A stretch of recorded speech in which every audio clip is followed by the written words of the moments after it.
మిత్రులందరికీ శుభోదయం. నేను మీ హరి. 6వ తరగతి తెలుగు నుండి చాలా ఇంపార్టెంట్ అండి. ప్రతి లైన్‌ను కూడా బిట్టిగా మలిచి తయారు చేసినటువంటి వీడియో అండి. తప్పనిసరిగా వీడియో నచ్చితే తప్పనిసరిగా అయితే లైక్ చేయండి. మరి టాపిక్‌లోకి వెళ్ళిపోదాము.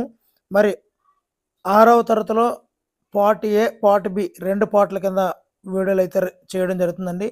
మొదటి పార్ట్‌లో మొదటి 6 పాఠాల నుండి కవి పరిచయాలు మొదలుకొని చివరగా ఉండే భాషాంశాల వరకు మొత్తం కూడా వివరణగా ఉంటుందండి. మీరు ఎక్కడ కూడా ఏ టెక్స్ట్ బుక్ చూడాల్సిన అవసరం లేకుండా మీకు సహాయంగా నేనున్నాను.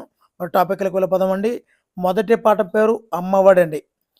అమ్మఒడి పాఠ్యాంశ ప్రక్రియ ఒక గేయం. ఇతివృత్తం తల్లి ప్రేమ. పాఠ్యాంశ రచయిత బివి నరసింహారావు అండి. ఇతనికి బాలబంధు అని కూడా బిరుదైతే ఉందండి. మరి ఈ అమ్మఒడి పాఠ్యాంశం యొక్క ఉద్దేశం చూసినట్లయితే అమ్మ ప్రేమను, గొప్పతనాన్ని తెలియచేయడం అనేది ఈ పాఠం యొక్క ఉద్దేశం అండి. బాడిగ బివి అంటే బాడిగ వెంకట నరసింహారావు అండి. ఈయన జననం 1913, మరణం 1994 అండి. మరి బివి నరసింహారావు గారి జన్మస్థలం కృష్ణా జిల్లా కౌతవరం అండి. కృష్ణా జిల్లా కౌతవరం. ఈయన పిల్లల కోసం 17 పుస్తకాలను ఎవరండి బివి నరసింహారావు గారు పిల్లల కోసం 17 పుస్తకాలు రచించారండి. ఇతను రచించినటువంటి పిల్లల పుస్తకాలు చూద్దామండి. బాలరసాలు, పాలబడి పాటలు, ఆవు హరిశ్చంద్ర, బాలతనం, చిన్నారి లోకం, పూలబాలలు, ఋతువాణి ఇలాంటి ఎన్నో పిల్లల కోసము ఈ యొక్క పుస్తకాలను అయితే రచించడం జరిగిందండి. మరి బివి నరసింహారావు గారి బిరుదు బాలబంధు. బాల సాహిత్యాన్ని ఉద్యమ స్ఫూర్తితో వ్యాప్తి చేయడం తన జీవిత ధ్యేయంగా ప్రకటించింది బివి నరసింహారావు గారండి. అనార్కలి నాటకాన్ని రచించింది వెంజమూరి లక్ష్మీ నరసింహారావు అండి. అనార్కలి నాటకాన్ని రచించింది వెంజమూరి లక్ష్మీ నరసింహారావు. అనార్కలి నాటకంలో అనార్కలి పాత్ర ధరించి అనార్కలి నరసింహారావు గారిగా ప్రసిద్ధి చెందింది బివి నరసింహారావు గారండి. మరి అమ్మఒడి పాఠ్యాంశం సంపూర్ణ రచనలులోని 2వ సంకలనంలో ఉందండి. మరి అమ్మ చెప్పే మంచి మాటలు ఎల్లప్పుడూ కూడా ఉపకరించే తెలివితేటలండి. మరి అమ్మ పెదవులపై చిరునవ్వు నిరంతరం తెలివినిస్తుంది. అదేవిధంగా అమ్మ అందమైన మాటలు వినడం చెవులకే అలంకారం. అమ్మ చల్లని చేతులు అని అడుగుతాడండి. దాన ధర్మాలకు నిలయాలు. అమ్మ పాదాలు తాకని నేల శుభాలు పండించే పొలం వంటిది. అమ్మ కళ్ళల్లోని కాంతులు లోకానికి సుఖాన్ని, శాంతిని ఇస్తాయి. మరి ఇది కూడా పాఠంలో వచ్చే లైను పేర్చడం జరిగిందండి. ఇప్పుడు పాఠం చివరన ఉన్నటువంటి గద్యాన్ని చూద్దామండి. భూమండలాన్ని మొదటగా చుట్టూ వచ్చిన వారికి ఘనాధిపత్యం ఇస్తానని ప్రకటించింది ఎవరు అంటే శివుడండి.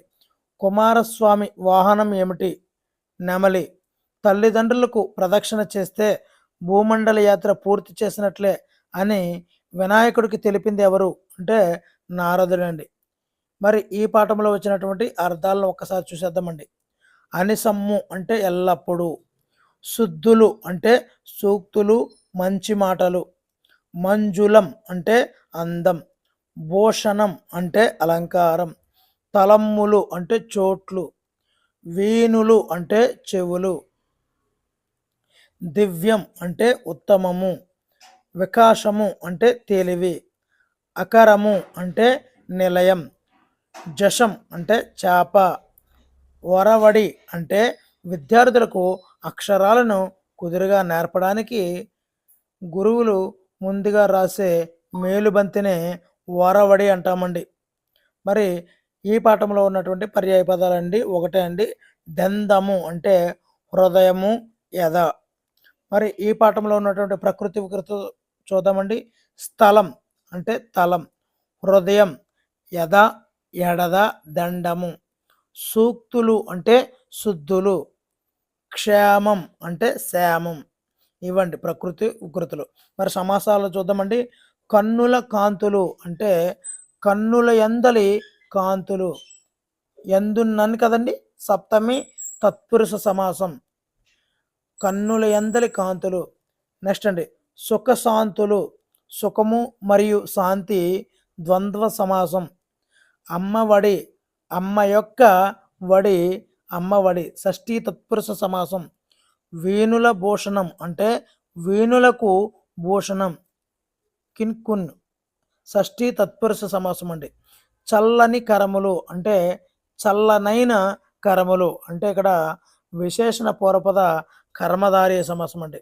మరి అలంకారాలు చూద్దామండి. అమ్మ పాదాలు తాకిన నేల శుభాలు పండించే పొలం వంటిది. ఇక్కడ ఉపమాలంకారాన్ని తెలియజేస్తుందండి. అమ్మ ఒడి చదువుల బడి, మా అమ్మ ఒడి నాకొక గుడి. ఇది వృత్యానుప్రాసాలంకారానికి తెలియజేస్తుందండి. వృత్యానుప్రాసం అంటే ఒక అక్షరం పలుమార్లు ఆవృతమైతే దానిని వృత్యానుప్రాసాలంకారం అంటారండి. మరి రెండవ పాఠం పేరు తృప్తి. ఈ పాఠం యొక్క ప్రక్రియ కథానిక. ఇతివృత్తం మానవ విలువలను తెలియజేస్తుంది. తృప్తి పాఠ్యాంశ రచయిత సత్యం సంకరమంచి. షాటి మనుషుల తృప్తి సంతోషం కోసం పని చేయడంలోనే నిజమైన సంతోషం తృప్తి ఉన్నాయని తెలపడం తృప్తి పాఠం యొక్క ఉద్దేశం అండి. ఇక్కడ కనిపిస్తున్నారు కదండి, ఈయనే సత్యం సంక్రమించండి. ఈయన 1937లో జన్మించి 50 సంవత్సరాలు 1987లో మరణించారండి. సత్యం సంక్రమించి గుంటూరు జిల్లాలో అమరావతిలో జన్మించారండి. అమరావతిలో జన్మించారు. మరి ఈయన రచించినటువంటి కథా సంపుటాలు చూద్దామండి. అమరావతి కదండి ఈయనది. అమరావతి కథలు, కార్తీక దీపాలండి. మరి ఈయన రచించినటువంటి నవలలు చూద్దామండి. రేపటి దారి, సీత స్వగతాలు, ఆఖరి ప్రేమలేఖ, ఎడారిలో కలువ పువ్వులు.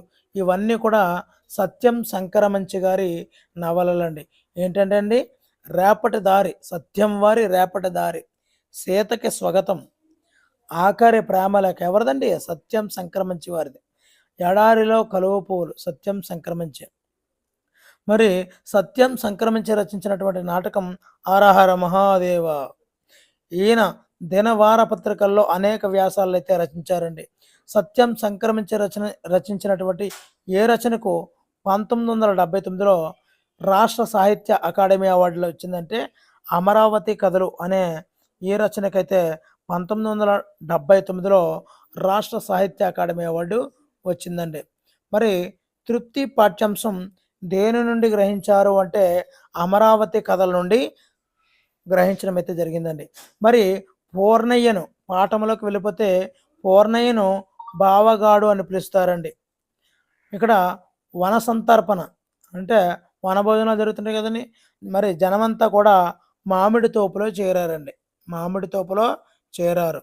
మరి సుబ్బయ్య అన్నయ్యకు ఒక ఆకు వేస్తారే, 2 ఆకులు వేయండి అని ఎవరన్నారు అంటే బావగాడు అన్నాడండి. ఒక హల్లుకు దాని ఒత్తి చేరితే దానినే ద్విత్వాక్షరం అంటారండి. ఒక హల్లుకు వేరొక హల్లు ఒత్తి చేరితే దానిని సంయుక్తాక్షరం అంటారండి. మరి కుచేలుడు ఎవరి స్నేహితుడు అంటే శ్రీకృష్ణుడి యొక్క స్నేహితుడండి. కుచేలుడు శ్రీకృష్ణుడి వద్దకు వెళ్ళి పిడికేడు అటుకులు ఇచ్చాడండి. మరి కుచేలుడికి సపర్యలు చేసింది ఎవరు అంటే రుక్మిణి శ్రీకృష్ణుడు అండి. మరి తృప్తి పాఠంలో ఉన్నటువంటి అర్థాలు చూద్దామండి. గెల అంటే గుచ్చము, డబడబ అంటే దృశ్యానుకరణం, డబడబ అంటే దృశ్యానుకరణం, బుడుగు అంటే చిన్నవాడు, తోపు అంటే తోట, హంగు అంటే హడావడి, డింకి అంటే విఫలం, జొంపు అంటే ఉత్సవము, జౌకు అంటే బురద, జూలు అంటే కేసరము, గూడు కులాయము. ఇది చాలా చాలా ఇంపార్టెంట్ అండి, గుర్తుపెట్టుకోండి. జూలు కేసరము, గూడు కులాయము, జాలం అంటే సమూహం, జాలం అంటే సమూహం, సమ్మతము అంటే అంగీకారము, పిచ్చాపాటి అంటే కాలక్షేప కబుర్లు, కృపానం అంటే కత్తి, కృపానం అంటే కత్తి. చాలా చాలా ఇంపార్టెంట్ అన్నీ కూడా వస్తున్నాయండి. జీలుగు అంటే తేలికైనటువంటి ఒక రకపు కర్రని జీలుగు కర్ర అంటారండి. బాడి అంటే బురద, గాది అంటే ధాన్యం నిల్వ చేసేది. మరి గాడి పొయ్యి అంటే వంట కొరకు ఒక మూర లోతు 2 బారల వెడల్పున తవ్వే పొయ్యినే గాడి పొయ్యి అంటారండి. మరి ఈ పాఠంలో ఉన్నటువంటి సందులు చదవండి. అరిటాకు, అరిటి ప్లస్ ఆకు, అరిటాకు. టీ టీ టీలో ఈ ఉందండి. ఆ ప్లస్ ఈ టీ, టా ప్లస్ ఈ టీ అవుతుందండి. సో ఎప్పుడైతే ఈ వచ్చిందో ఇకార సంధి అయిపోతుందండి. వంటకాలు, వంటకము ప్లస్ లు, వంటకాలు, లులాగమ సందండి, లులాలన సందండి. మరి సకలోపచారములు, సకలోపచారములు అంటే సకలోపచారాలు అంటే సకల ప్లస్ ఉపచారాలు, సకలో, లో, ఓ, ఏవో ఆర్లు గుణాలు అంటారు కాబట్టి లో వచ్చింది కాబట్టి ఇక్కడ గుణ సంధి అండి. మేగడ అంటే మీదు ప్లస్ కూడా మీగడ, ప్రాతాది సంధి అండి ఇది. ప్రాతాది సంధి ఇది కొద్దిగా డిఫరెంట్గా ఉంటుందండి. ఇక్కడ సమాసాలు చూద్దామండి. పాత కుటీరం అంటే పాతదైన కుటీరం. మరి దీన్నే విశేషణ పూర్వపద కర్మధారి సమాసం అండి. మహాభవనం అంటే గొప్పదైనటువంటి భవనం. అంటే ఇక్కడ విశేషణ పూర్వపద కర్మధారి సమాసం అండి. కందిపప్పు అంటే కంది అని పేరు గల పప్పు కాబట్టి సంభావన పూర్వపద కర్మధారి సమాసం అండి. కుచేలుడు అంటే కుచిల అంటే చినిగిన వస్త్రము కలవాడు అని అర్థం అండి. కుచేలుడు అంటే చినిగిన వస్త్రము కలవాడు అని. ఇది ఇక్కడ కలవాడు, కలది, కలవాడు వచ్చింది కాబట్టి బహువ్రీహి సమాసం అండి. మరి ఈ పాఠంలో ఉన్నటువంటి అలంకారం చూద్దామండి. అందరి కడుపుల్లో ఆకలి అగ్నిలా లేచింది. దీనినే ఉపమాలంకారము లేదా పూర్ణోపమ అలంకారం అని కూడా అంటుంటారండి. మరి ఇక్కడ ద్విత్వాక్షరం చూద్దామండి. ఒక హల్లుకు అదే అల్లు ఒత్తిగా చేరితే దానినే ద్విత్వాక్షరం అంటారు. గా కింద కావత్తు, జా కింద జావత్తు, బా కింద బావత్తలుగా. సంయుక్తాక్షరం అంటే ఏమిటి అంటే ఒక హల్లుకు వేరే హల్లు ఒత్తిగా చేరితే దానిని సంయుక్తాక్షరం అంటారు. లా కింద యావత్తు, టా కింద లావత్తు అలాగండి. నెక్స్ట్ సంశ్లేషాక్షరం అంటే ఒక హల్లుకు 2 వేరు హల్లులు ఒత్తిడిగా చేరితే దానినే సంశ్లేషాక్షరం అని కూడా అంటారండి. ఇక్కడ సా కింద తావత్తు, యావత్తు ఉందండి ఈ విధంగాన. మరి నెక్స్ట్ పాఠం పేరు మా కొద్దీ తెల్లదొరతనము. మరి ఈ పాఠం యొక్క ప్రక్రియ చూసినట్లయితే గేయం అండి, ఇతివృత్తం, దేశభక్తి. రచయిత మా కొద్దీ తెల్లదొరతనము, రచయిత గరిమెళ్ళ సత్యనారాయణ గారండి. మరి ఈయన స్వాతంత్రం కోసం భారతీయులు ఆంగ్లేయుల పాలనకు వ్యతిరేకంగా చేసిన ఉద్యమం గురించి ఈ యొక్క గేయంలో మా కొద్దీ తెల్లదొరతనం అనే గేయంలో తెలియజేయడం అయితే జరిగిందండి. మరి గరిమెళ్ళ గారి జననం 1893, మరణం 1952. అంటే స్వాతంత్రాన్ని అయితే ఈయన చూస్తారండి. మరి గరిమెళ్ళ సత్యనారాయణ గారు శ్రీకాకుళం జిల్లాలో నరసన్నపేట తాలూకా గోడేపాడు, గరిమెళ్ళ గోడేపాడులో జన్మించారు. ఓకేనండి. నరసన్నపేటలో గోడేపాడులో గరిమెళ్ళ గారు జన్మించారు. ఈయన యొక్క రచనలు స్వరాజ్య గీతములు, హరిజన పాటలు, ఖండకావ్యాలు, భగీగీతాలు, బాలగీతాలు వీటన్నిటిని కూడా ఈయన రచించడం అయితే జరిగిందండి. మరి గరిమెళ్ళ సత్యనారాయణ గారి గేయాలు చూద్దామండి.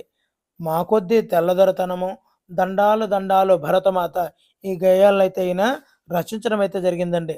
మరి గరిమెళ్ళ గారు తన రచనలతో సామాన్య ప్రజలలో సైతం స్వాతంత్ర ఉద్యమ ఉత్తేజాన్ని, చైతన్యాన్ని కలిగించినటువంటి జాతీయ కవి అండి. మరి దేశభక్తి కవితలు రాసి జైలు శిక్ష అనుభవించిన వారిలో మొదటి వారు గరిమెళ్ళ సత్యనారాయణ గారండి. ఈ కవితలు దేని మీద రాసేవారండి? దేశభక్తినండి. దేశభక్తి కవితలు రాసి జైలు శిక్ష అనుభవించేవారండి. మరి మరి ఈ ఒక గేయం రాసినారండి ఈయన. ఆ గేయంలో 144వ సెక్షన్ నోటికి తగిలించి మాట్లాడవద్దంటున్నారు అని బ్రిటిష్ వారు అని తెలియజేయడం జరిగిందండి. ఈ యొక్క మా కొద్దీ తెల్లదొరతనము అనే ఈ యొక్క గేయములో అండి. మరి ఏమి మహిమంబు గలదో నీ నామందు బాపు అని పేరు వేనులబడినంత. సో ఈ యొక్క పద్యాన్ని రచించింది నాలం కృష్ణారావు గారండి. నాలం కృష్ణారావు గారండి. మరి ఈ పద్యంలో ఉన్నటువంటి వర్ణయుగంబు అంటే అర్థము అక్షరాల జంట అని అర్థం అండి. దొరతనము అంటే పాలన, కూడు అంటే ఆహారము, ముల్లె అంటే ధనం, చేటు పదానికి సమానార్థక పదము కీడు, రాజు పదానికి సమానార్థక పదము ప్రభువు, పోరాటం పదానికి సమానార్థక పదం యుద్ధం, పోరాటానికి సమానార్థక పదం యుద్ధం. మరి ఈ తెలుగు భాషకు అక్షరాలు 56 అక్షరాలు ఉన్నాయండి. మరి వీటిని అచ్చులు, హల్లులు, ఉభయాక్షరాలు అని 3 రకాలుగా అయితే విభజించారండి. ఆ నుండి అవ్ వరకు ఉన్నటువంటి అక్షరాలను అచ్చులు అంటారు. అచ్చులు మొత్తం 16 అండి. అచ్చులు మొత్తం 16. మరి కా నుండి బండీర వరకు ఉండేవి హల్లులు. హల్లులు మొత్తం 37. ఉభయాక్షరాలు 3, సున్నా, అరసున్నా, విసర్గ. మరి అచ్చుల విభాగాన్ని చూసుకున్నట్లయితే ఒక మాత్ర కాలంలో ఉచ్చరించే అక్షరాలు అచ్చులు అంటారండి.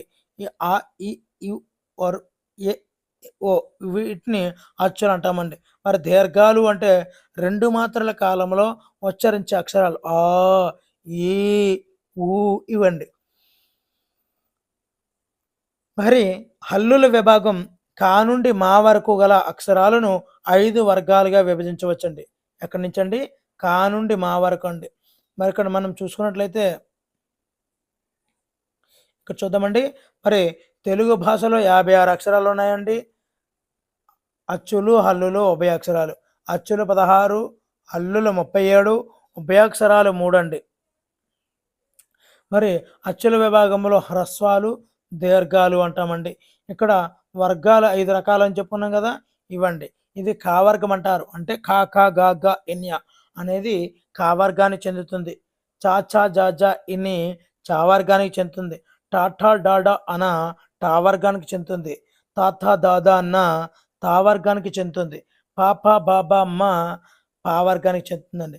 మరి అదేవిధంగా ఏ అక్షరాలను కూడా కొన్ని రకాలుగా వర్గీకరించారండి. అవి ఒకసారి చూద్దామండి. మరి కఠినంగా పలికే అక్షరాలను పరుసాలు అంటారండి. కచ్చట తపలు పరుసాలు. అదేవిధంగా తేలికగా పలికే అక్షరాలను గజడ దబలు అంటే సరళాలండి. మరి ఇక్కడ నెక్స్ట్ వర్గయుక్కులు అంటారండి. అంటే వర్గముల్లో ఉండే ఒత్తక్షరాలను వర్గయుక్కులు అంటారండి. ఇక్కడ అదేవిధంగా ముక్కు సాయంతో పలికే వాటిని అనునాసికాలు అంటారండి. ఈ 4టిని కూడా ఒక్కసారి మనం షార్ట్‌కట్‌గా ఒక్కసారి చూసేద్దామండి. ఈ కచ్చట తపలు పరసాలండి. గజడ దబలు సరళాలండి. ఇవి అనునాసికాలండి. ఇవి మిగిలిపోయాయి కదా! దీనినే వర్గయుక్కులు అంటారండి. మళ్ళీ చెప్తున్నానండి. కచ్చట తపలు పరుసాలండి. గజడ దబలు సరళాలండి. వీటిని అనునాసికాలు అంటారండి. జ్ఞ, ఇజ్ఞ, నానామ ఇవి వీటిని అనునాసికాలు అంటారండి. మిగిలిపోయాయి కదా రెండోగా వీటిని మనము వర్గయుక్కులు అంటామండి. ఓకేనండి, షార్ట్‌కట్‌గా గుర్తుంచుకోవచ్చండి. మరి అంగలి సహాయంతో పలికే వాటిని అంతస్తాలు అంటారండి. అంగిలి సహాయంతో అంతస్తాలు ఏంటంటే యా, రా, రా, లా, లా, వ అంటే షార్ట్‌కట్‌గా మనము యా, రా, లావాలు అండి. రాలో రా, రా బండిరా కూడా వస్తది. లాలో లా, అలా కూడా వస్తుందండి. యా, రా, లావాలు అంతస్తాలు అని మనం చెప్పుకోవచ్చండి. అదేవిధంగా సే, స, స, హ వీటిని మనము ఓష్మాలు అని కూడా పిలుస్తుంటామండి. ఏంటండి? ఓష్మాలు. అదేవిధంగా పరుస సరళాలు కాకుండా ఇది కాదు, ఇది కాదు. మిగిలిన హల్లులని స్థిరాలు అంటారండి. పరుసాలు కాదు, సరళాలు కాదు. మిగిలిన వాటిని స్థిరాలు అంటారండి. అదేవిధంగా కా నుండి మా వరకు ఉన్నటువంటి హల్లుల్ని స్పర్శాలు అంటారండి. కా నుండి మా వరకు ఉన్న హల్లులని స్పర్శాలు అంటారు. అదే పరుసాలు, సరళాలు తీసేస్తే మిగతా హల్లులని స్థిరాలు అంటారు. ఓకేనండి.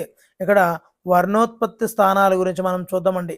కంఠం నుండి పుట్టే అక్షరాలు కంట్యాలు. అ, ఆ, ఖ, ఖ, గ, ఘ, ఇన్య, హ, విసర్గ. ఇవన్నీ కూడా కంఠ్యాల నుండి పుట్టాయండి. అదేవిధంగా తాళవ్యము అంటే తాలువు అంటే దవడ భాగంలో పుట్టే అక్షరాలండి. ఈ, ఈ, చ, ఛ, జ, ఝ, ఇని, య, ష ఇవన్నీ కూడా దవడ నుండి పుడుతున్నాయి కాబట్టి దానిని తాళవ్యాలు అంటారండి. మరి నాలుకతో గట్టిగా అంగలిని తాకుతూ పలికే అక్షరాలను మూర్ధన్యాలు అంటారండి. ఏమంటారు? మూర్ధన్యాలు అంటారండి. మరి అరు, అరు, ఠ, ఠ, ఢ, ఢ, అణ, ర, ష ఇవ వీటి ఇవన్నీ కూడా అంగిలిని తాకుతూ పలిగే అక్షరాలే కాబట్టి వీటిని మనము మూర్ధన్యాలు అంటారండి. దంతాల సాయంతో పలికితే దానిని దంత్యాలు అని కూడా అంటారండి. ఇక్కడ చూడండి థ, ధ, ధ, ద, న, ల, స ఇవన్నీ కూడా దంత్యాలు అండి. అదేవిధంగా పెదవి సహాయంతో పలికే అక్షరాలు ఉ, ఊ, ప, ఫ, భ, భ, మ ఈ పెదవి సహాయంతో పలికే వాటిని ఓష్ట్యాలు అంటారండి. పెదవి సహాయంతో పలికే వాటిని క్రింది వాటిలో ఏమంటారు? ఓష్ట్యాలు. ఏ, ఏ, ఐ అంటే దీనిని కంఠ తాళవ్యాలు అంటారండి. ఏ, ఏ, ఐ కంఠ తాళవ్యాలు. కంఠోష్ట్యాలు అంటే ఓ, ఓ, ఔ, ఓ, ఓ, ఔ కంఠోష్ట్యాలు అంటారండి. వ దంతోష్ణం అండి. దంతోష్ణం అండి. చాలా చాలా ఇంపార్టెంట్ అండి. ఏ విధంగా అడుగుతాడంటే క్రింది వాక్యంలో సరళాలు గుర్తించండి. సరళాలంటే గజడి దబలు. ఓకేనండి. గ, జ, డ, ద, బ. క్రింది వాళ్ళలో ఊష్మాలు షే, ష, ష, హ. ఓకేనండి. మరి అదేవిధంగా ఈ దేశం నాకేమిచ్చింది అని బాధపడటం కన్నా దేశానికి నేనేమి చేయగలుగుతున్నాను అని ఆలోచించిన వాడే నిజమైన దేశభక్తుడు అని చెప్పింది గాంధీ గారండి. మరి సమయపాలన పాఠ్యాంశం దేని నుంచి గ్రహించారు అంటే జీవన విద్య నుండి. మరి గాంధీ గారు ఏ సమావేశానికైనా సైకిల్ మీద సమయానికైతే వెళ్ళేవారండి. మరి దక్షిణాఫ్రికాలో ఉన్నప్పుడు గాంధీ గారు పళ్ళు తోముకునే సమయంలో సమయం వృధా కాకుండా గోడ మీద భగవద్గీత శ్లోకాలను రాసి చదివేవారండి. అంటే ఆ సమయాన్ని కూడా వదిలిపెట్టేవారు కాదు గాంధీ గారు. మరి మనం డిఎస్సికి ప్రిపేర్ అవుతున్నా మనం ఆ విధంగా ప్రిపేర్ అవుతున్నామా లేదా? మరి మంచి సినిమా వస్తే వెళ్ళిపోతాం, మంచి పండుగ వస్తే చేసేసుకుంటాం. కాబట్టి అటువంటివన్నీ వదిలేసి ఈ సంవత్సరానికి అన్నిటిని పక్కన పెట్టి మరి గాంధీ గారి ఉద్యమ స్ఫూర్తిలో ఎలాగా నడవలేకపోయాం. కానీ గాంధీ గారు నడిచిన విధానంగా అంటే ఈ యొక్క ఖాళీ సమయాన్ని ఎలా వెచ్చించాలి అనేది, ఈ పళ్ళు తోముకునే సమయాన్ని ఏ విధంగా ఉపయోగించుకుంటున్నాడో గుర్తు తెచ్చుకొని మనం ఆ విధంగా మనం కూడా మసులుకుందామండి. మనం డిఎస్సిలో మంచి ర్యాంక్ సాధించి మరి తల ఎత్తుకు అంటే మీరు కాదండి, మీతో పాటు మీ తల్లిదండ్రులు, మీ కుటుంబం కూడా తల ఎత్తుకు తిరిగేలా చేసిన వాళ్ళు అవుతారు. ఓకేనండి. మరి తర్వాత పటం సమయస్ఫూర్తి అండి. సమయస్ఫూర్తి ఈ ప్రక్రియ చూసినట్లయితే కథ అండి. మరి ఇతివృత్తం అయితే సమయస్ఫూర్తి గురించి తెలియజేయడము. రచయిత కందుకూరి వీరేశలింగం గారండి. కందుకూరి వీరేశలింగం గారు. మరి పంచతంత్ర కథలను సంస్కృత భాషలో రచించింది విష్ణు శర్మ గారండి. విష్ణు శర్మ. మరి పంచతంత్ర కథలను పరవస్తు చెన్నైసూరి గారు తెలుగు భాషలోకి ఏ పేరుతో అనువదించారు అంటే నీతి చంద్రిక అనే పేరుతో తెలుగులోకి అనువదించారండి. అదే సంస్కృత భాషలోకి అయితే విష్ణు శర్మ, తెలుగు భాషలోకి అయితే చిన్నయసూరి. ఓకేనండి. మరి ఏ కాలంలోనైనా మనుషులకు నీతిని ఉపదేశించే అద్భుత కథలే పంచతంత్ర కథలండి. మరి ఈ పంచతంత్ర కథలను పరిచయం చేసి ఆ కథలలోని విలువలను విద్యార్థుల్లో పెంపొందించడం ఏ పాఠం యొక్క ముఖ్య ఉద్దేశము అంటే సమయస్ఫూర్తి. మరి ఈ పాఠం యొక్క రచయిత కందుకూరి వీరేశలింగం గారి జన్మం 1848, మరణం 1919. మరి 1919కి ఏ విధంగా దీని యొక్క చరిత్రలో ఎటువంటి స్థానం ఉంది 1919కి మీకు తెలిస్తే తప్పనిసరిగా కామెంట్ చేయండి. అలాగే 1848 కూడా చాలా చరిత్రలో లెక్కించదగినదే. మరి దానికి సంబంధించి మీకు తెలిస్తే కామెంట్ అయితే చేయండి. మరి కందుకూరి వీరేశలింగం గారు ఈయనేనండి. మరి రాజమండ్రిలో జన్మించారండి. ఈయన యొక్క రచ ఈయన యొక్క రచనలు చూద్దామండి.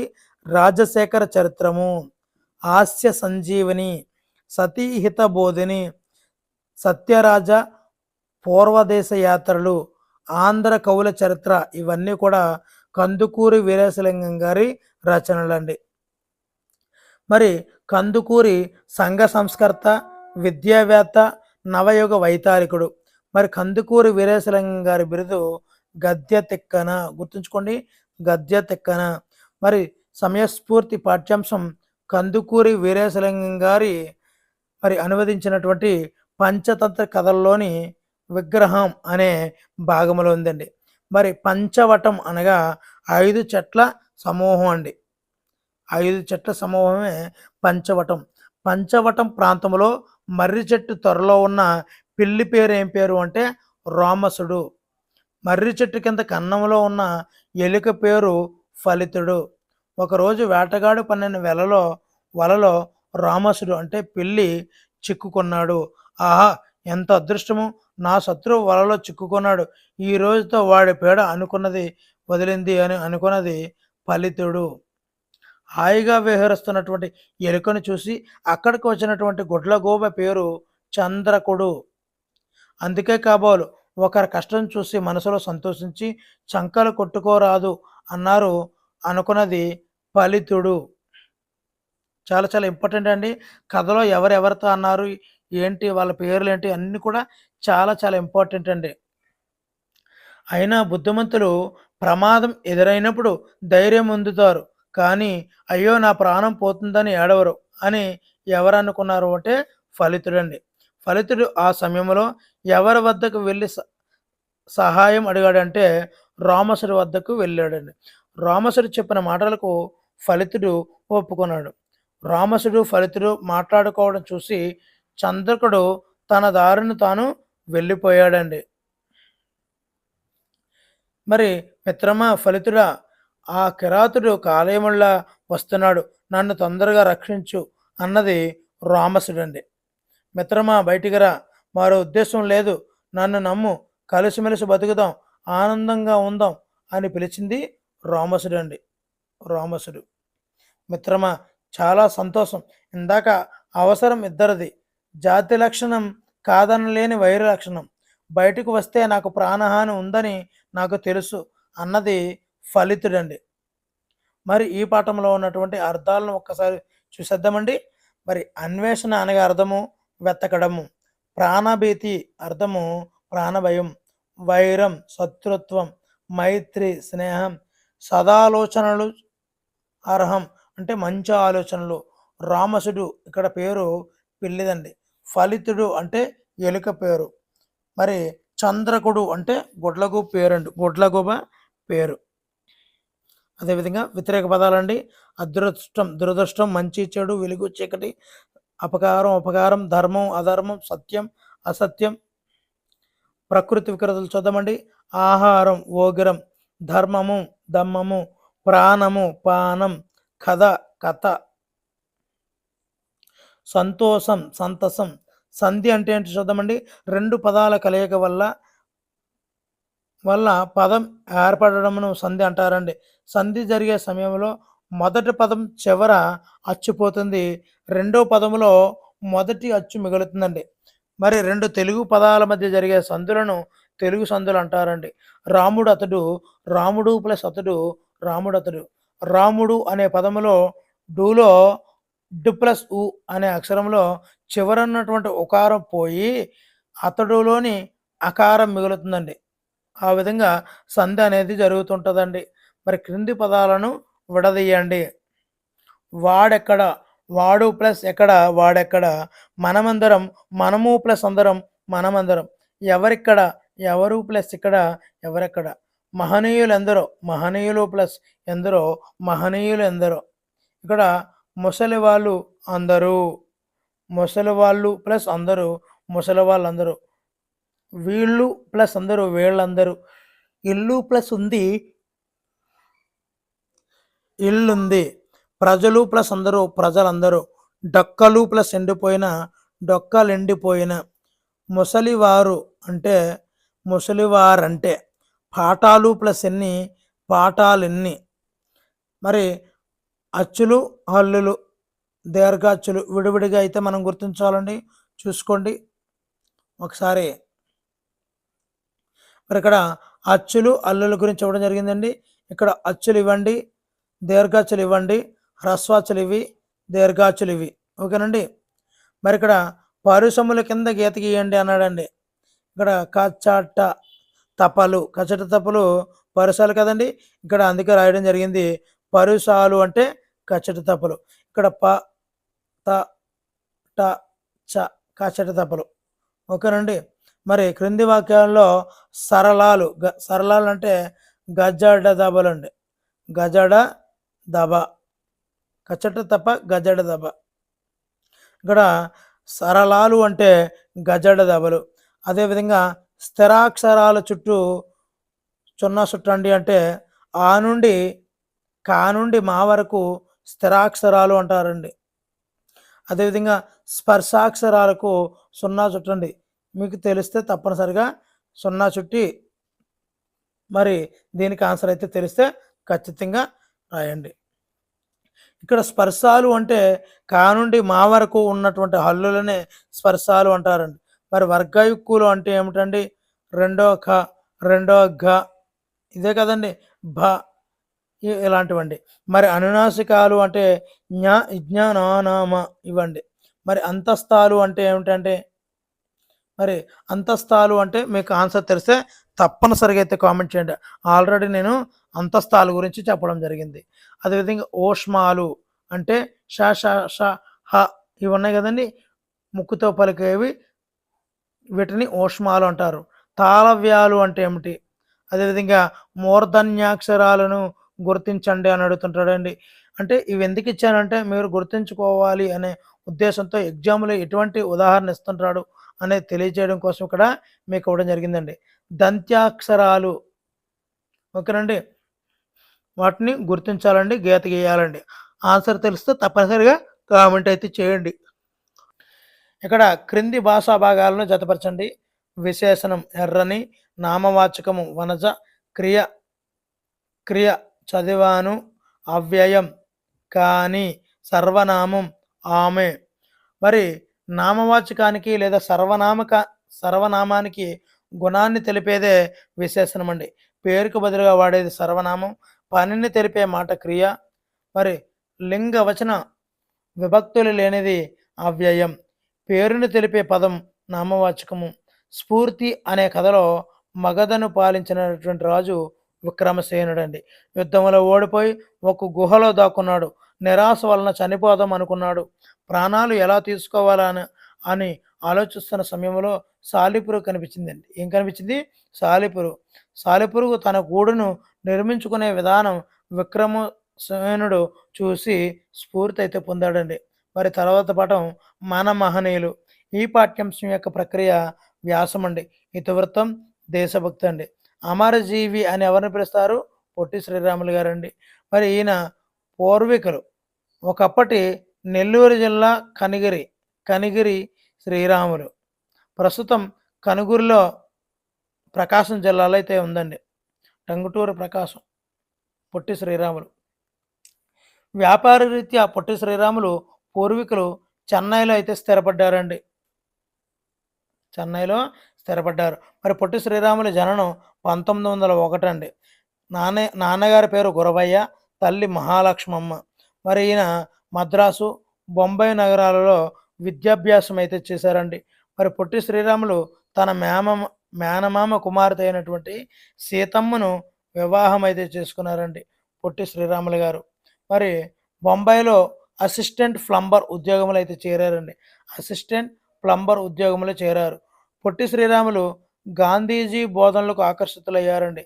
ఈయన సబర్మతి ఆశ్రమంలో చేతి రాజ్కోట్ సత్యాగ్రహంలో పాల్గొని 6 నెలల పాటు గాంధీ గారితో జైలు శిక్ష అనుభవించారండి ఈ యొక్క పొట్టి శ్రీరాములు గారు. ఈయన ఖాదీ ప్రచారము, మద్యపాన నిషేధ ప్రచారము, నిమ్మన జాతులకు దేవాలయ ప్రవేశం వంటి వాటిలో ఎక్కువగా పాల్గొనేవారండి. మరి ప్రత్యేక ఆంధ్ర రాష్ట్రం కోసం 1911 నుండి ఎన్నో సభలు, సమావేశాలు, తీర్మానాలైతే జరిగాయండి. మరి మద్రాసులో పొట్టి శ్రీరాములు తన ఆమరణ నిరాహార దీక్ష ఏ రోజున ప్రారంభించారు అంటే 1952లో అండి. ఇప్పుడు అక్టోబర్ 19 అండి. చివరికి 15వ తేదీన డిసెంబర్ 15వ తేదీన 1952 డిసెంబర్ 15వ తేదీన రాత్రి 11 గంటల 30 నిమిషాలకు పొట్టి శ్రీరాములు గారు మరణించడం అయితే జరిగిందండి. మరి ఈ పొట్టి శ్రీరాములు గారు చనిపోయిన 3 రోజుల పాటు జరిగినటువంటి ఆందోళనతో నెహ్రూ గారు ప్రత్యేక ఆంధ్ర రాష్ట్రం ఇస్తానని ప్రకటించారండి. మరి ఈయన 1953 అక్టోబర్ 1న కర్నూలు రాజధానిగా ఆంధ్ర రాష్ట్రం అయితే ఏర్పడిందండి. జాతీయ జెండా రూపశిల్పి పింగళి వెంకయ్య గారండి. మరి ఈయన 1878 ఆగస్టు 2న కృష్ణా జిల్లాలో బట్ల పెనమర్రులో జన్మించడం జరిగిందండి. మరి 19 సంవత్సరాల వయసులో దేశభక్తితో సైన్యంలో చేరారండి. గాంధీ గారితో ఏర్పడినటువంటి పరిచయం పింగళి వెంకయ్య గారిని స్వాతంత్ర ఉద్యమం వైపు నడిచేలా చేసిందండి. మరి 1906లో కలకత్తా కాంగ్రెస్ మహాసభలలో బ్రిటిష్ జెండా ఎగరవేయడం పింగళి వెంకయ్యకు కూడా నచ్చలేదండి. 1921లో విజయవాడలో జరిగినటువంటి కాంగ్రెస్ సమావేశంలో గాంధీజీ పింగళి వెంకయ్యను జాతీయ పతాకం తయారు చేసి ఇవ్వమని అడిగారండి. మరి గాంధీ గారు అడిగినటువంటి 3 గంటల వ్యవధిలో జెండాను పింగళి వెంకయ్య గారు తయారు చేశారండి. జెండాలో కాషాయం రంగు త్యాగానికి, దేశభక్తికి చిహ్నమండి. తెలుపు రంగు శాంతికి, సత్యానికి, ఆకుపచ్చ రంగు సమృద్ధి, నమ్మకం వీటికి గుర్తులండి. మరి జాతీయ పతాకం మధ్యలో మొదట్లో రాట్నం ఉండేదండి. తర్వాత అశోక ధర్మచక్రం చేర్చారండి. మరి పింగళి వెంకయ్య గారు 1963లో మరణించడం అయితే జరిగిందండి. మరి జాతీయ ప్రతిజ్ఞ రచించిన వారు పైడిమర్రి వెంకట సుబ్బారావు గారండి. మరి 1962 భారత చైనా యుద్ధం తర్వాత మన దేశ విద్యార్థుల్లో ప్రాథమిక దశ నుండే దేశభక్తి భావం కలిగించాలనే భావన ఈ సుబ్బారావు గారికి కలిగిందండి. భారతదేశం నా మాతృభూమి అనే ప్రతిజ్ఞ రాసి తెన్నేటి విశ్వనాథంతో చర్చించి ప్రభుత్వం దృష్టికి తీసుకువెళ్ళారండి. మరి 1964లో బెంగళూరులో కేంద్రీయ విద్యా సలహా మండలి సమావేశంలో మహమ్మద్ కరీం చాగా అధ్యక్షతన జాతీయ ప్రతిజ్ఞగా స్వీకరించారండి. మహమ్మద్ కరీం చాగా అధ్యక్షతన దీనిని జాతీయ ప్రతిజ్ఞగా స్వీకరించారండి. మరి జాతీయ ప్రతిజ్ఞ ఎప్పటి నుంచి వచ్చిందంటే 1965 జనవరి 26 నుండి దేశమంతటా కూడా అన్ని భాషల పాఠ్యపుస్తకాల్లో కూడా రచించారండి. మరి ఈ పివి సుబ్బారావు అంటే పైడిమర్రి వెంకట సుబ్బారావు నల్గొండ జిల్లా అన్నేపర్తి గ్రామంలో 1916లో జన్మించడం అయితే జరిగిందండి. మరి తల్లిదండ్రులు రామయ్య రామయ్య రాంబాయమ్మ. బాల్యంలోనే పివి సుబ్బారావు తల్లి రామాయణ భారతాలు అయితే ఈయనకి చెప్పేదండి. 1962లో విశాఖపట్నంలో ఈ పివి సుబ్బారావు గారు ట్రెజరీ అధికారిగా పనిచేసేవారండి. మరి ఈ పివి సుబ్బారావు గారు వెట్టి చాకరిని నిరసిస్తూ అనేక కథలను అయితే రచించేవారండి. ఈ పివి సుబ్బారావు రచించినటువంటి పద్య కావ్యాలు దేవదత్తుడు, తులసీదాసు, త్యాగరాజు అనే పద్య కావ్యాలను అయితే రచించేవారండి. పైడిమర్రి గారు రచించినటువంటి నాటకాలండి గృహస్థ జీవితం, స్త్రీ ధర్మము, శ్రీమతి ఈ నాటకాలను అయితే రచించడం అయితే జరిగిందండి. మరి ఈయన యొక్క రచనలు చూద్దామండి. బాలరామాయణం పివి సుబ్బారావు గారి రచనలో బాలరామాయణం, వెంకటేశ స్తుతులు ఈ రెండు కూడా పివి సుబ్బారావు గారు పైడిమర్రి వెంకట సుబ్బారావు గారి రచనలు అండి. బాలరామాయణము, వెంకటేశ స్తుతులు అండి. నెక్స్ట్ సుందర కవి శంకరంబాడి సుందరాచార్య అండి. ఈయన బెనారస్ విశ్వవిద్యాలయంలో సుందరాచార్య సమావేశం కోసం ఎదురు చూసి విసిగిపోయి ఆయన వచ్చిన తర్వాత ఇప్పుడు వచ్చాడయ్యా, మరి ఇప్పుడు మొదలు పెడితే ఎప్పుడు వదులుతాడో అన్నది బరంపురం కుర్రాడండి. పరంపురం కుర్రాడండి. మరి సంక్రాంబాటి సుందరాచార్యని ఉద్దేశించి చెప్పాడండి. మా తెలుగు తల్లికి మల్లె పూదండ గేయాన్ని ఎవరు రచించారు అంటే శంకరంబాడి సుందరాచార్య అండి. మరి ఈయన 1914లో జన్మించడం అయితే జరిగిందండి, తిరుపతిలో అండి. శంకరంబాడి సుందరాచారి తిరుపతిలో. ఈయన తిరుపతి దేవస్థానం పాఠశాలలో మదనేపల్లి బీసెంట్ సాఫికల్ సొసైటీలో చదువుకున్నారండి. అదేవిధంగా ఆంధ్రపత్రిక సంపాదకునిగా కూడా పనిచేశారు. ఈయన రచించినటువంటి రచనలు సుందర రామాయణం, సుందరాచారి సుందర రామాయణం, అపవాదు, బలిదానం, సుందర భాగవతం, పేద కవి, నా స్వామి, కావేటి నగరరాజ నీరాజనం, నా స్వామి, మరి శ్రీనివాస శతకం, బుద్ధగీత, ఇవన్నీ కూడా శంకరంపాడి సుందరాచార్య గారి రచనలండి. మరి ఈయన తిరుపతిలోనే మరణించారండి. మరణించిన సంవత్సరం 1977 అండి. మరి 2004లో ఆంధ్రప్రదేశ్ ప్రభుత్వం శంకరంబాడి సుందరాచారికి కాంస్య విగ్రహం తిరుపతిలో అయితే ఏర్పరిచారండి. ఆయన విగ్రహం వద్ద టీటీడీ అంటే తిరుమల తిరుపతి దేవస్థానం ఆయన జ్ఞాపకార్థం మా తెలుగు తల్లి మల్లె పూదండ అనే పాటను నిరంతరం ధ్వనించే ఏర్పాటైతే చేసిందండి.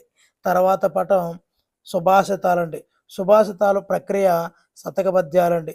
ఇతివృత్తం నైతిక విలువలు. శతకం అనగా 100 పద్యాల రచన అండి. శతక పద్యాల చివరన ఉండేది మకుటం.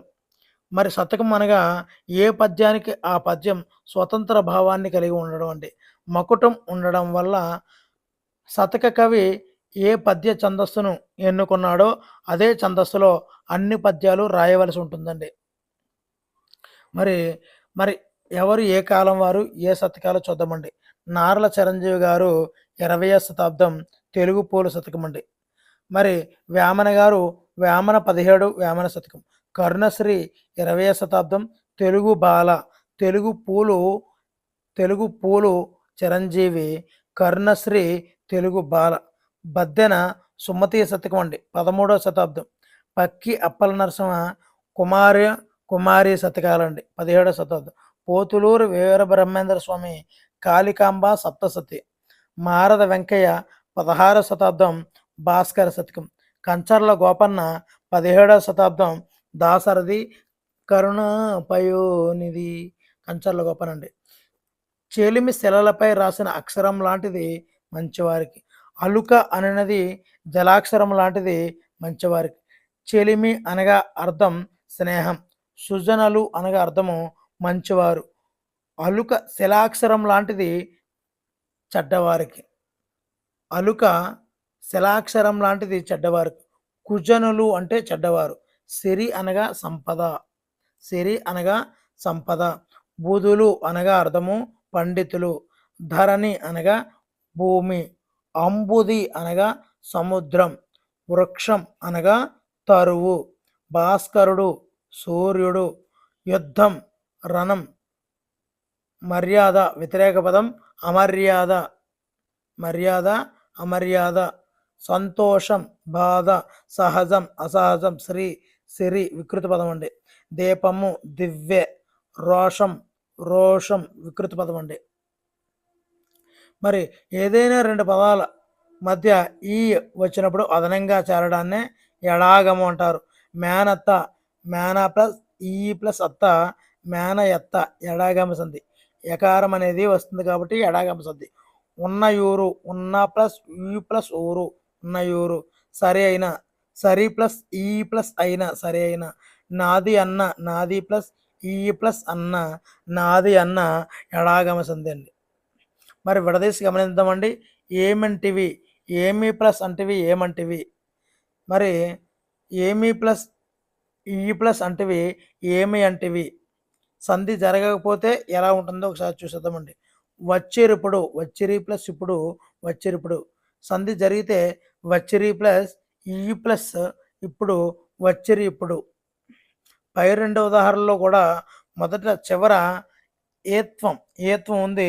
రెండవ పదం మొదట్లో అత్వం లేదా ఇత్వం ఉన్నాయండి. ఇక్కడ మనం బాగా గమనించాలి. ఇక్కడ వ్యాకరణ పరిభాషలో సంధి జరగచ్చు, జరగకపోవచ్చు అనే పరిస్థితిని వైకల్పం అంటారండి. వైకల్పం అంటే సంధి జరగచ్చు, జరగకపోవచ్చు అనే దాన్ని వైకల్పం అంటారండి. వైకల్పం అనే స్థితి యత్వ సంధిలో ఎక్కువ గమనిస్తుంటామండి మనం. యత్వ సంధిలో. ఇక్కడ విడదీద్దామండి. నాదన్న, నాది ప్లస్ అన్న, నాది అన్న. అదొకటి, అది ప్లస్ ఒకటి, అది ఒకటి, అది ఒకటి. నెక్స్ట్ అండి, లేకున్న, లేక ప్లస్ ఉన్న, లేకయున్న. మరి కింది పదాలు కలిపి రాద్దామండి. మటి ప్లస్ ఏమి, మరేమి. మరి ప్లస్ ఏమి, మరి ప్లస్ ఏమి, మరి ఏమి. ఇది ప్లస్ అంతా, ఇదంతా, ఇది అంతా. రానిది ప్లస్ అని, రానిదని, రానిది అని. అది ప్లస్ ఎట్లు, అదెట్లు, అది ఎట్లు. మరి ఇక్కడ విడదీసి సంధి పేరు రాయడం అండి. కారమూరక, కాలము ప్లస్ ఊరక, కాలమూరక, ఉత్వ సంధి. దీపము ప్లస్ ఉన్న, దీపమున్న, ఉత్వ సంధి అండి. నేరము ప్లస్ ఎన్నడు, నేరములు ప్లస్ ఎన్నడు, నేరములెన్నడు, ఉత్వ సంధి అండి. మరి కలిపి సంధి పేరు రాయండి. జనములు ప్లస్ అందరూ, జనములందరూ, జనములు ప్లస్ అందరూ, జనములందరూ, ఉత్వ సంధి అండి. మేలు ప్లస్ అది, మేలది, ఉత్వ సంధి అండి. ఇవన్నీ కూడా చెప్పకుండా కూడా చేసేసుకోవచ్చండి వీడియోల్లో చాలా ఈజీగాన. ఇది గంటన్నర పాటు తయారు చేస్తుంటే చాలా టఫ్గా ఉంటుందండి మాకు కూడా. మరి ప్రతి లైను మీకు వచ్చింది ఉంటుంది, రాంది ఉంటుంది, అన్నిటిని కూడా పేర్చుకుంటూ వెళ్ళడమే మా బాధ్యత అండి. మరి ఇంత లైను పేర్చుకుంటూ వస్తున్నందుకన్నా మీరు తప్పనిసరిగా అయితే లైక్ చేస్తే చాలామందికి యూజ్ఫుల్గా ఉంటుందండి. మరి లైక్ చేయడం అయితే మర్చిపోవద్దండి. ఎంతోమందికి ఈ వీడియో అయితే చేరాలి. ఇప్పటి వరకు 3వ తరగతి చేసి ఉన్నాను, 4 చేశాను, 5 చేశాను, 8 కూడా చేశానండి. ఇప్పుడు 6వ తరగతి చేస్తున్నానండి. మరి మీరు ఈ విధంగా కోఆపరేట్ చేస్తే తప్పనిసరిగా 7, 8, 9, 10 అన్ని క్లాసులు కూడా చేస్తానండి. ఓకేనండి. మేగుడు ప్లస్ ఒక, మేగుడొక, ఉత్వ సంధి అండి. సమాసం చూద్దామండి. అర్థవంతమైనటువంటి 2 పదాలు కలిసి ఒకే పదంగా ఏర్పడ్డాన్ని మనం సమాసం అంటామండి. సమాసంలో మొదటి పదాన్ని పూర్వపదం అంటారు, రెండవ పదాన్ని ఉత్తర పదం అంటారండి. సరస్వతి మందిరం, దీనిలో పూర్వపదం అనేది సరస్వతి, మందిరము అనేది ఉత్తర పదం అండి. ఇక్కడ ద్వంద్వ సమాసం గురించి చూద్దామండి. అంటే సమాసంలో ఉన్నటువంటి 2 పదాలు కూడా సమాన ప్రాధాన్యం కలిగి ఉన్నట్లయితే అది ద్వంద్వ సమాసం అండి. రాతింబవళ్ళు, రాతియు పవలను, రాత్రింబవళ్ళు. బంధుమిత్రుడు, రోషావేషములు, అన్నయును తమ్ముడియును, కూరయు కాయయు. విభక్తులు చూద్దామండి. పదాల మధ్య అర్థ సంబంధం ఏర్పడటానికి ఉపయోగించిన వాటిని మనము విభక్తులు అంటారండి. విభక్తులు అంటారు. మాధవి పూజ కొరకు పూలను కోసుకొచ్చింది. ఏ వాక్యములో మరి కొరకు అనే విభక్తి వాడడం వల్ల ఆ వాక్యానికైతే అర్థం వచ్చిందండి. మరి వీటినే మనము విభక్తులు అంటారు. డూమువులు ప్రథమ విభక్తి, నిన్నున్ కూర్చి గురించి ద్వితీయ విభక్తి, చేతన్ చేన్ తోడంతో తృతీయ విభక్తి, కొరకున్ కై చతుర్థి విభక్తి, అందున్నన్ సప్తమి విభక్తి, ఓ ఓరి ఓయి ఓసి సంబోధన ప్రథమ విభక్తి. స్నేహం ఉన్నప్పుడు తప్పులు డుమువుల్లో ఇది ప్రథమ విభక్తి అండి. రవితో తోడంతో తృతీయ అండి. జీవితంలో లోన్ లోపలను, కిన్కిని యొక్క లోన్ లోపలను షష్ఠీ విభక్తి అండి. హరి అనే పదానికి నానార్థాలు. హరి, హరి అంటే కోతి, సూర్యుడు అనే నానార్థాలు కలిగి ఉంటుందండి హరి అనే పేరు. మరి సింహము చంద్రుడు కూడా. మరి సూర్యుని యొక్క కొడుకే సుగ్రీవుడండి. మరి శ్రీహరి కుడుకన్ను సూర్యుడండి. సింహపు తలతో ఒప్పువాడు శ్రీహరి అండి. మరి శ్రీహరికి ఎడమ కన్ను చంద్రుడు, కుడికన్నేమో సూర్యుడు, ఎడమ కన్నేమో చంద్రుడు అండి. మరి టోపీల కథ, టోపీల వ్యాపారి కథలో టోపీల వ్యాపారి పేరేమిటంటే కాశీనాథుడు. పూరి జగన్నాథుని రథ మహోత్సవంలో టోపీలు అమ్మి వచ్చిన డబ్బును ఒక టోపీలో దాచాడండి. ఎక్కడ అమ్మాడండి? పూరి జగన్నాథుని రథ మహోత్సవంలో అండి. డబ్బు దాచిన టోపీని పొరపాటుగా కాశీనాథుడైతే అమ్మేశాడండి. టోపీని కొన్న ముసలాయన తర్వాత రోజు టోపీ తెచ్చి బరువుగా ఉందని కాశీనాథునికి తిరిగి ఇచ్చేశాడండి. ఓకేనండి. మరి పార్ట్ 1 అయితే నచ్చితే తప్పనిసరిగా అయితే లైక్ చేయండి. పార్ట్ 2 అయితే మరలా రేపటి రోజున రిలీజ్ అవుతుందండి. Thank you for watching. Me Hari signing out.